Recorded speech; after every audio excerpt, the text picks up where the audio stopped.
So I'll preface this by saying I'm probably have some people thinking, "Ah, this is so obvious. Why is he talking about it? Everyone knows this, blah blah blah blah blah." But if you did know this, then you wouldn't be watching this video, would you? You wouldn't be watching the three tips to help change your life. You wouldn't watch it because you would already know. So if you're watching this, don't come at me saying, "Oh, this is so obvious, blah blah blah," because if it's so obvious, you wouldn't be on this video. Now, with that being said, if you are here just because you want to, mull through my videos, you want to gain all my knowledge, my immense power from my brain, you just want a little nugget of it, then you're a G. You're a very wise man. You're already smarter than the average person if you're doing something like that, because I do possess massive knowledge. In any case, the first three steps to changing your life, okay? One, quitting explicit content. I know. Oh, everyone says that. If you haven't quit explicit content yet, or here's the thing, quitting is not necessarily stopping something. Okay, now don't get too caught up in the semantics. Okay, but it's when I say quit, I mean more so the conscious I'm going to quit. More like that. As opposed to actually quitting a cold turkey, because it's important to have the mindset of effort and trying, as opposed to just looking for immediate results. Because this is what I see a lot of people do, and this is the reason why I bring it up. It seems kind of dumb to me, but some people really think like this. Like, well, I was talking to someone about video games. They're like, well, why should I quit video games? I'm just gonna download them again after I delete them. And things like that just don't make any sense to me, but I guess some people think like this. You need to go in with the mindset that I want to quit, and I will try to quit.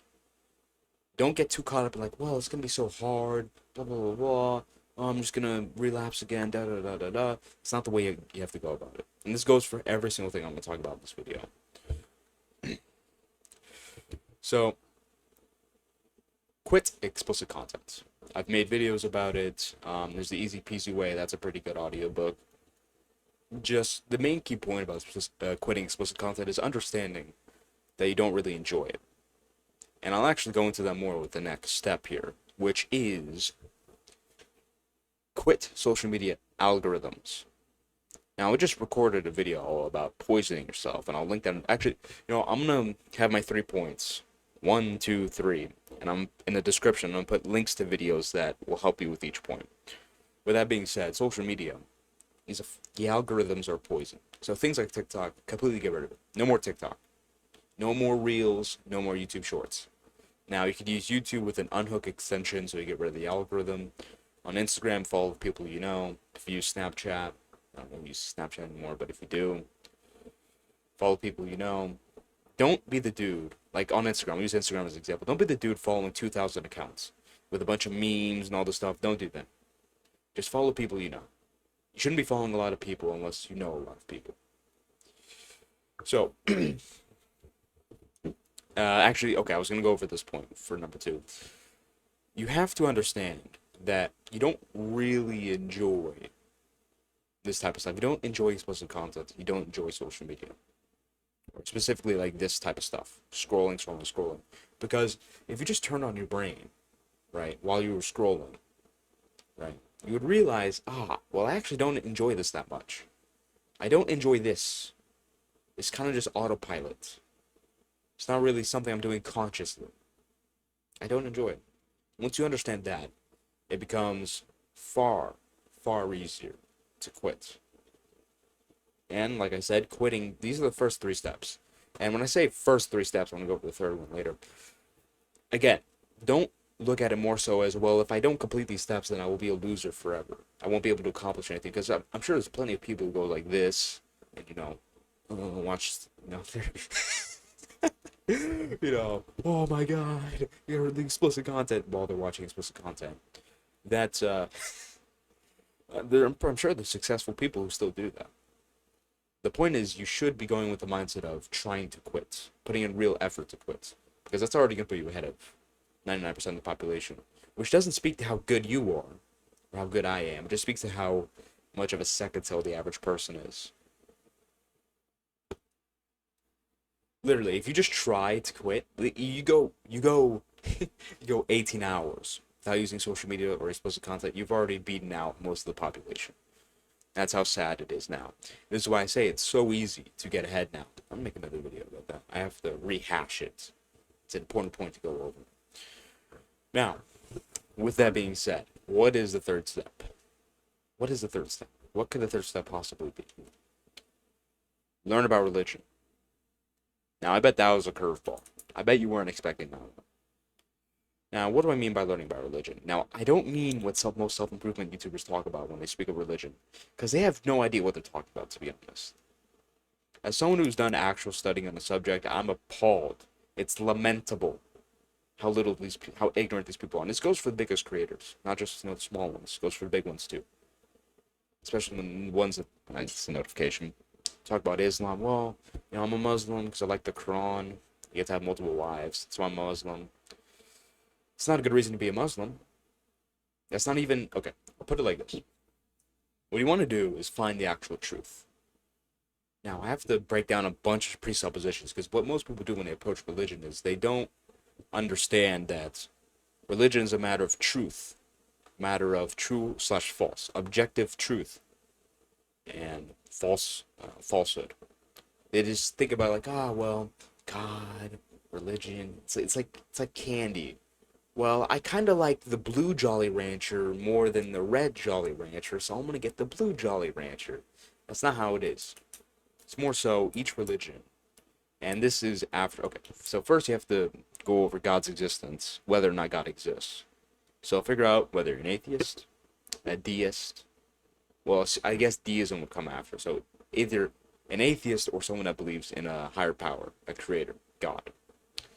And, look at stuff like I make videos about this, the Kalam cosmological argument, the ontological argument. I'll make a video about the teleological argument, the moral argument, this, that, and the third. I believe evidence. Evidence. Because a lot of people say, there's no evidence for this. There's no evidence for the existence of God. Lewis Wolpert, if you know, you know. I highly doubt anyone knows. Just watching this knows what I just referenced. But in any case, look at it. Look at the evidence. And for me, after looking at the evidence, I think it's abundantly clear. Yet when you use science, this, that, and the third, God exists. Again, watch my other videos about it.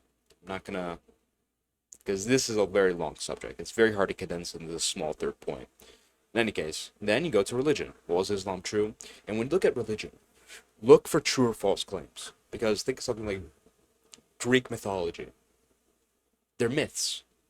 The creators of religion essentially admit that it's not real. It's a myth. Greek mythology, myth. It's not true. To discount those type of religions, look for religions that actually make claims. Let's look at the top 3 religions. Judaism, the Torah, Torah, sanctioned word of God. The Messiah has not come yet. Jesus is not a Messiah. Jesus is not Son of God. Christianity, Jesus rose from the dead, thereby God. Islam, Muhammad is a true prophet of God. These are the claims you're looking at. So, and this is why I say people, when they talk about religion, they don't know what they're talking about. Like, you ask them why they're Muslim, say, well, 4 wives, the Quran looks good, the Muslims are doing stuff good in the world, blah, blah, blah, blah. Those aren't valid reasons. What about an argument for Muhammad's prophethood? Now, I've made videos about this. Muhammad's prophethood is false. Muhammad is not a true prophet. Whether it be the satanic verses or the fact he died in the exact way a prophet would, as the Quran said he would die if he was a false prophet, or the fact that Moses would have had him stoned to death, and the Quran says the Gospels and the Torah, New Testament, Old Testament are valid documents, and they completely contradict each other, the historical, all of this stuff. So many issues. Christianity, I still have to make a video about Jesus' resurrection, but I think the historical facts and the explanation of the historical facts leads you to Christianity. The fact that Jesus rose from the dead. And when I say fact, when I say truth, false, fact, fiction, in any of these things, I mean by probability. You can't prove any of this stuff beyond a reasonable doubt. It's not like 2 + 2 = 4. But then again, in life, you can't really prove things beyond 100%. You can prove things 99.9%. I mean, how do you know you're not dreaming right now? Is it possible that you're dreaming right now? You're dreaming this video? Technically, it's possible. But is it likely? No. It's not likely. So, that's the point here. Maybe there's a small smidgen of a chance something's wrong. But in everyday life, we disregard that little smidgen. For example, I could be not even talking to a camera and I could be hallucinating. I don't think I am. I don't think it's reasonable to believe that I am. But I might be. Like, this is a little small smidgen of a chance. So the point there is that when people talk about faith, oh, well, you can't prove it like 2 plus 2 equals 4. But you can't prove a lot of things in life like 2 plus 2 equals 4. We don't use this logic in everyday life. There's no point to only apply it to religion. So in any case, I would say become educated about religion, which means just watch my channel, because I am the smartest person ever. With that being said, those are the 3 steps. Get to it.